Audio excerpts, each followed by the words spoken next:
Hello, it's Carrie. Today we're going to talk about crow. So you just need a block and a mat, and we are going to get started with stretching out the wrists.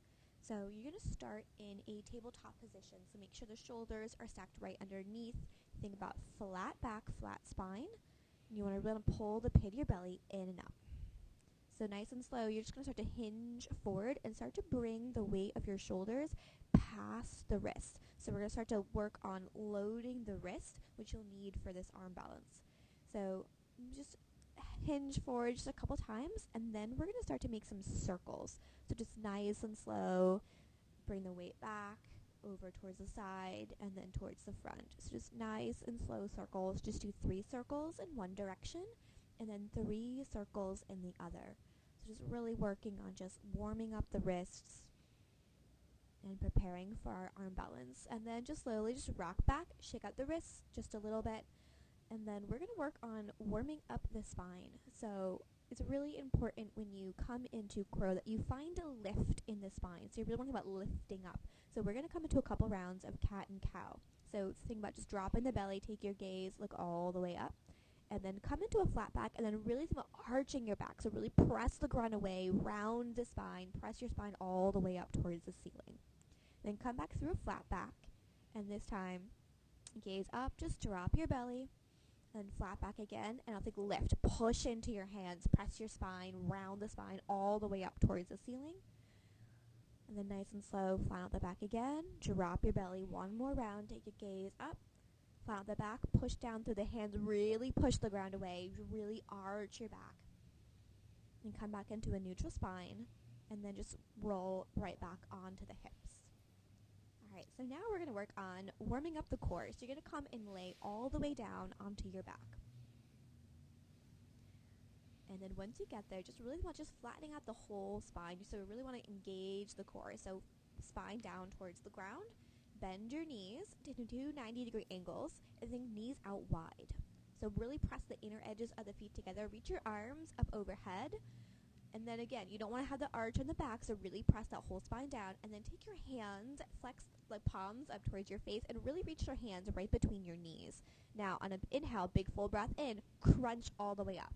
So imagine like you're trying to really push this ceiling away. So keep the knees pressed into the arms, really flex the hands, take your gaze right between the fingers, and then nice and slow, just roll all the way back down. Take the knees together, relax a little bit, and we're going to do one more round. So inner edge of the feet together, knees out wide, take your arms all the way up, ready, crunch, and an inhale, reach up. So really think about, again, engage the core, squeeze the legs together, press the elbows into your triceps, really reach up, crunch up, and then slowly just roll all the way down.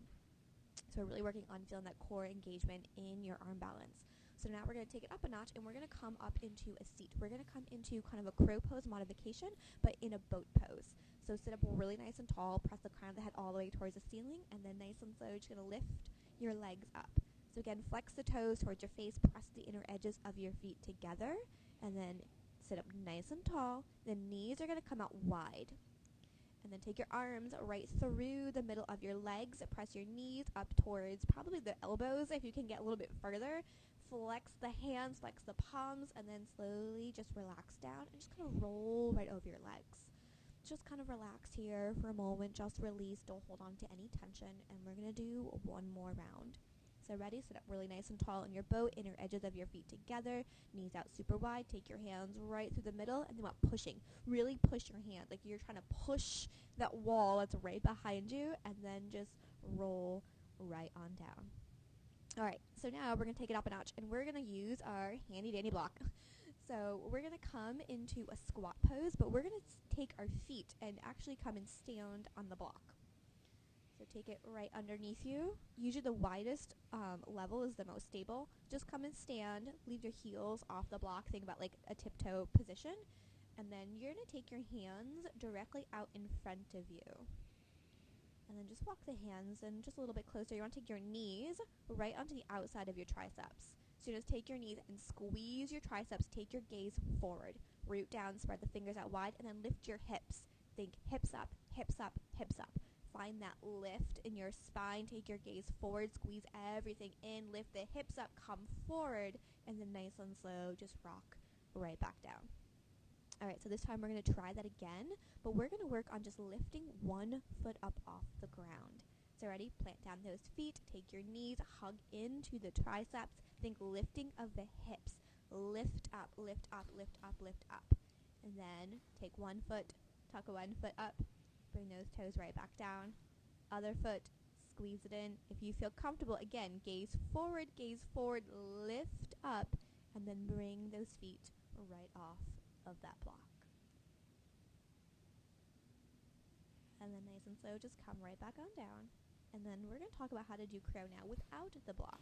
So just slide that block right off towards the side. When ready, we're going to set up again. So same idea. So take those hands, walk your hands in a little bit closer towards your feet so you have room to actually lift up and come forward. Plant the hands down, gaze forward, lift the hips up as high as you can, and think forward. So not much of an up, but more of a forward motion. Lean forward, lean forward, lean forward, and then your toes will start to feel weightless. Now, what do you do with your feet? So you don't want to bring your feet down towards the ground. Really point your toes and really think about lifting the toes up. So you don't want them kind of be like landing gears are going to pull you downward, so bring them up towards your butt as much as possible, and then slowly come down. Thank you.